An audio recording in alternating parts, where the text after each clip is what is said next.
The ruling class has always needed a boogeyman to stay in power.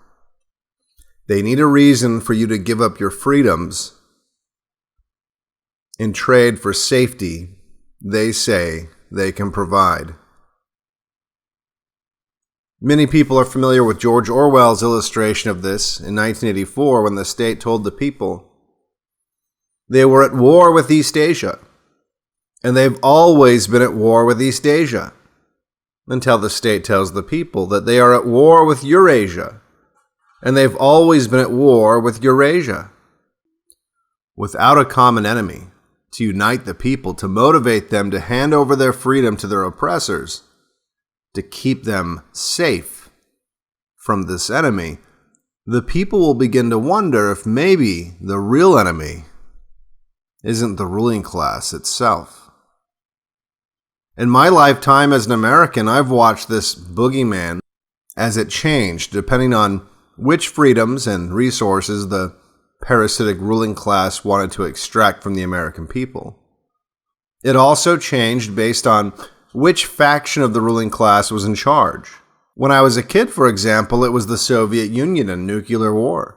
We had to put all of our resources into fighting communism, which was also the pretext that justified the casualties in the Korean War that everyone seems to have forgotten, and the mass casualties of the Vietnam War.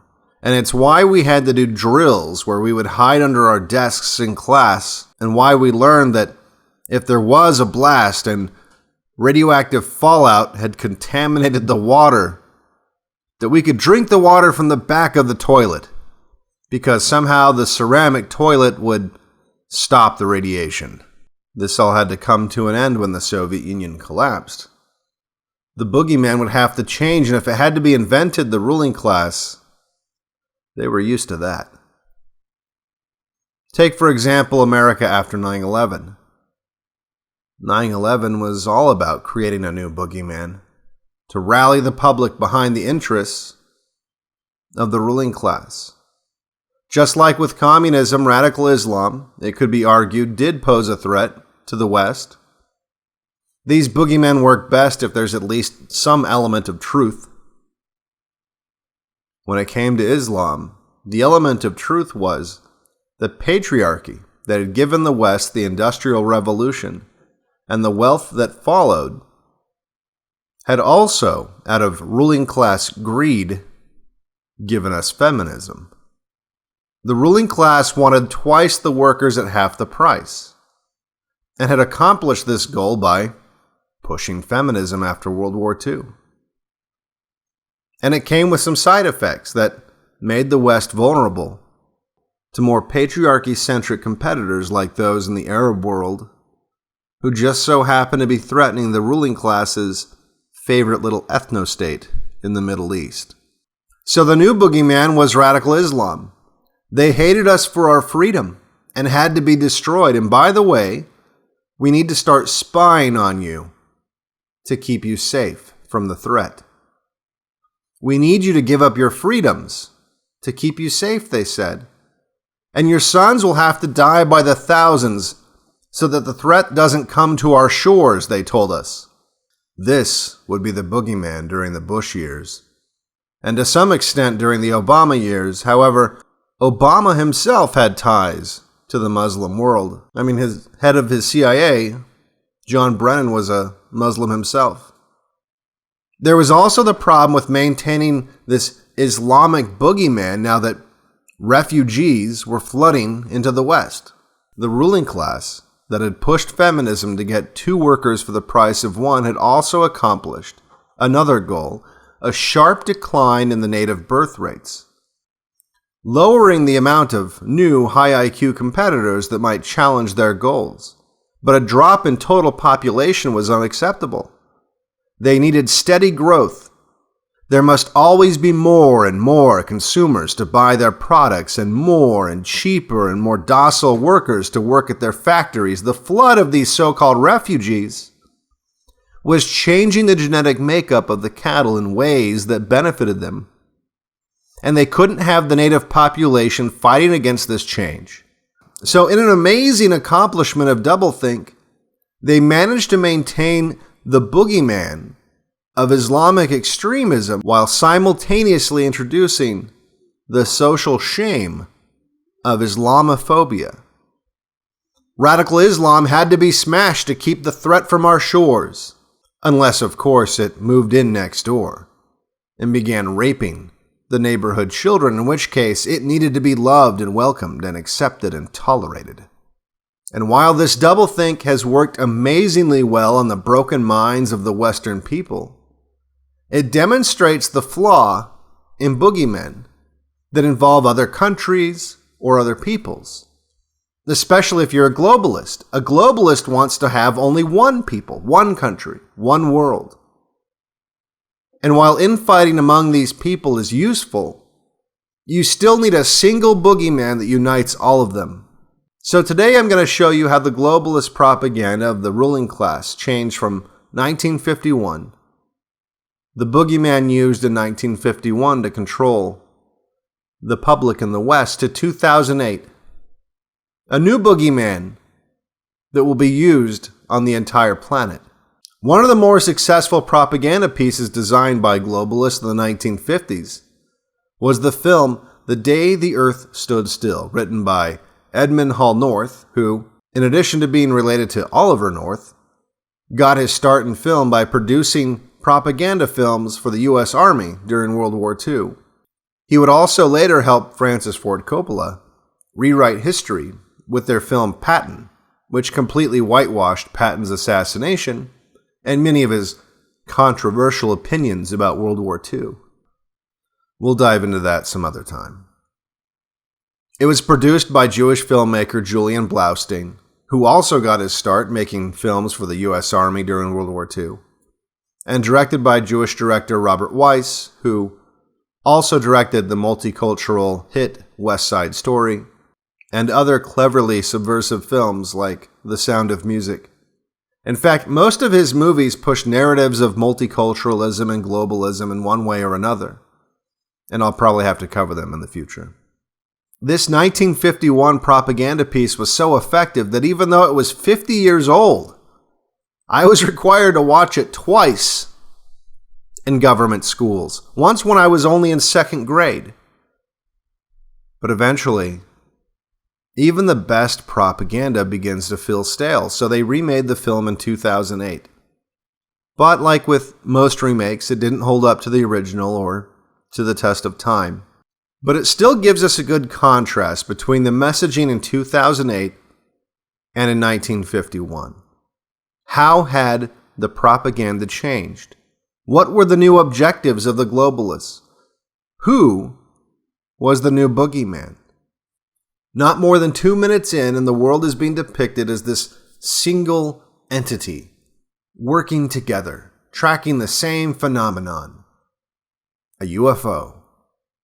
The languages might be a little bit different, but we're all the same. We're all watching this UFO, citizens of the world looking up at the sky in wonder. Next, the audience is shown a montage of popular sites in Washington, D.C., to activate their patriotism, as a UFO flies overhead and it eventually lands in front of the White House. The military quickly sets up a perimeter around the UFO and the people gather around it to see what will happen. The crowd is stunned when a door appears in the side of the craft and a man in a spacesuit comes out. "We have come to visit you in peace and with goodwill," he says. He continues down the ramp and men with guns get nervous as he reaches into his suit and takes out a strange device. He pushes a button and the device expands quickly, startling one of the men, who opens fire on the spaceman. The man from outer space has just learned there's nothing more dangerous than a white man with a gun. This violent incident has caused a mammoth robot to exit the spacecraft. The onlookers run screaming as this giant comes down the ramp, possibly to retaliate. His visor lifts up, and he begins firing a laser beam from his eye that vaporizes the evil weapons. The man from outer space tells the robot to stop. He's okay. He tells the military men that what they thought was a weapon was actually a gift for their president. They take him to Walter Reed Hospital, and one of the president's advisors comes to interrogate him. We find out his name is Klaatu. He is from a neighboring planet 200 million miles away. He says he must speak to all nations at the same time. The newly formed UN, of course, is the only way to do it. We must have a one-world government. Separate nations don't make sense to him. The president's advisor says the leaders of each country won't likely want to sit at the same table, however. And Klaatu says, well, they had better, if they care about their planet. Meanwhile, the 2008 version starts out completely different. In the 2008 version, we begin in 1928 in the Karakoram Mountains of India, although it bears a striking resemblance to Antarctica. Make of that what you will. A man played by Keanu Reeves finds a glowing orb in the ice. There's a flash and he passes out, only to later wake up and discover that this alien orb has taken a sample of his DNA. We now fast forward 80 years to present day in a multicultural laboratory led by an attractive woman who we all know is the demographic that conducts most scientific research. In fact, almost all of the people in this laboratory are attractive women. Even so, the patriarchy is still oppressing her. She complains that the dean is very offensive because he describes the universe as a beautiful woman. Even her bumbling male lab assistant tries to take her out on a date, but she turns him down. She can't go out. She has to go home and watch her black son. That's right, she's a single mom. A single mom to Jaden Smith. Yes, that Jaden Smith, who was a black genius computer nerd kid from a previous relationship. Unexpectedly, she gets a phone call in the kitchen. A strange man tells her that she's about to be picked up by men from the government. Something has happened that involves national security, and they need her big scientist brain to help them. There's a knock at the door, and a man tells her that she is now in federal custody, and she must come with them. An obvious contrast from the original in this 2008 version is what the audience would be willing to believe about their government. In the 1951 version, the public still gullibly believed that the government would be open and honest about the UFO they were tracking, and that the press would be open and honest with the public too. But 50 years later, the audiences would have laughed at this idea. The trust had long been lost in 2008. The expectation then was that the government would work in secret, outside of the view of the public. All for the public's own good, of course. So she's loaded onto a helicopter with other big-brain scientists that have been taken into custody by the government, like Yusef, the nuclear physicist. She's brought into a briefing room where she's told that there's an object in the solar system that's headed right at Manhattan. They think it's going to hit and destroy Manhattan, so they've brought these people together to deal with the aftermath because it's going to hit in about 1 hour, and they don't have time to evacuate. They fly to Manhattan and wait for the impact and are shocked when the object slows down and lands in Central Park. You might wonder why they would change the location. Well, it's simple. Why have the UFO land in Washington, D.C., a city with national importance, when it can just land in the center of the most globalist city the world has ever seen? So with that notable difference, just like the original, the army surrounds the UFO and creates a perimeter. An alien comes out and everyone is terrified except for, of course, the big brain scientist single mom. So terrified that once again, someone fires upon the alien for no reason. And just like the 1951 version, in response, a giant robot exits the craft. He disables all the weapons of the Earthlings, but is told to stop by the alien. The military then takes the alien to a secret facility to treat the gunshot, only to watch as the alien morphs into a human during the surgery. We now meet the 2008 advisor to the president, a strong, independent woman who they call Madam Secretary. Maybe because she's a loose composite of Hillary Clinton, I don't know. But she's not Secretary of State. This woman is the Secretary of Defense. Klaatu says he wants to talk to the UN, but Madam Secretary isn't having any of that. She tells the scientists to sedate him. They're going to take him to a black ops site and interrogate him. The Americans in 2008 were beginning to understand what to expect from their government. In 1951, the advisor to the president returns to talk to Klaatu after speaking to the president. He tells Klaatu that the president attempted to contact all of the world leaders, but they would not agree to meet together. Klaatu says that he would like to be allowed to mingle with the general public so he can try to understand why it's so hard for there to be one central world government. Why don't they understand that one of the reasons his people have advanced so is they embraced globalism centuries ago. The Earthlings are so primitive, he needs to understand them better. The president's representative tells him that that's not possible and not to try to leave. But Klaatu can't be stopped by simple human locks. The government finds that he's missing, and of course they alert the press because the government is always open and honest with the public. Conversely, a white male alien can't be allowed to do anything like that in 2008, even if he's half Asian. In 2008, obviously, the alien needs to be helped by the big-brained scientist single mom in order to escape. When Hillary Clinton told her to drug the alien so they could move him to the Black Ops site, she instead injected him with harmless saline solution so he was allowed to use his alien powers unsedated and to escape. The government scrambles drones and security forces, but in 2008 the audience would never believe that the government would alert the press. So he's allowed to walk free in the public without anybody noticing who he is. That is until he passes out in a train station in New Jersey. Once again, this hapless, kind of white male alien must rely on the big-brained scientist single mom for help. He calls her to come pick him up. Meanwhile, the 1951 50% whiter version of Klaatu doesn't have any trouble in public, doesn't need to call a big-brained single mom to help him out, at least not yet. There is a single mom. He meets her while he's renting a room at the boarding house that she lives at with her son. And what happens next also offers a huge contrast, a difference in the society of 1951 versus 2008.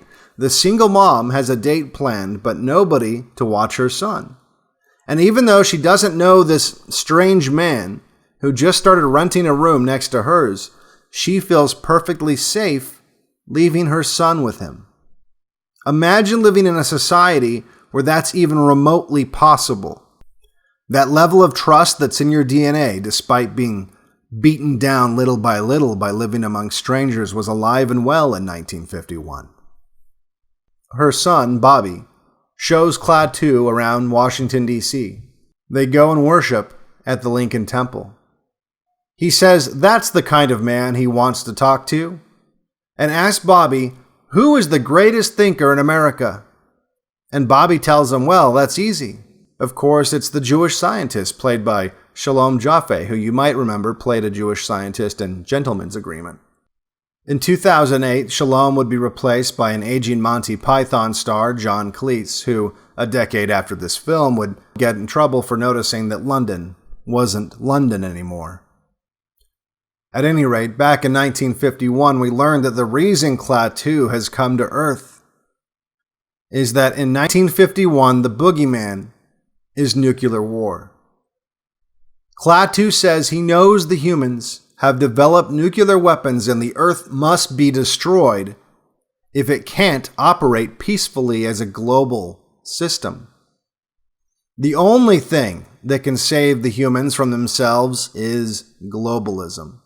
And in 2008, the solution to the boogeyman is exactly the same. It's only the boogeyman that is different. In 2008, the boogeyman is climate change. Humans are destroying the earth and must be sacrificed for the good of the planet unless they can learn to embrace globalism. The message hasn't changed at all in both movies. Gort, the robot, goes crazy anytime Klaatu is in danger. And in both movies, the pretty white single mom seems to be the only one that understands Klaatu. Only one that understands that Klaatu is only trying to save the Earth. And the Earth must learn to behave. Klaatu doesn't want to do it, but he'll execute the Samson option and genocide the entire planet if he has to, just to save it. And the biggest difference is that with climate change as the boogeyman, it never expires. It's never based on events around the world. It doesn't even expire if predictions are proven wrong. It's an ever-looming boogeyman that threatens the entire planet, not just certain countries. It gives the ruling class a reason to exist. They need to save the planet. The only way to save the planet is with a force, with authority over the planet. They need to be allowed to micromanage every aspect of your life. The future of the planet is at stake.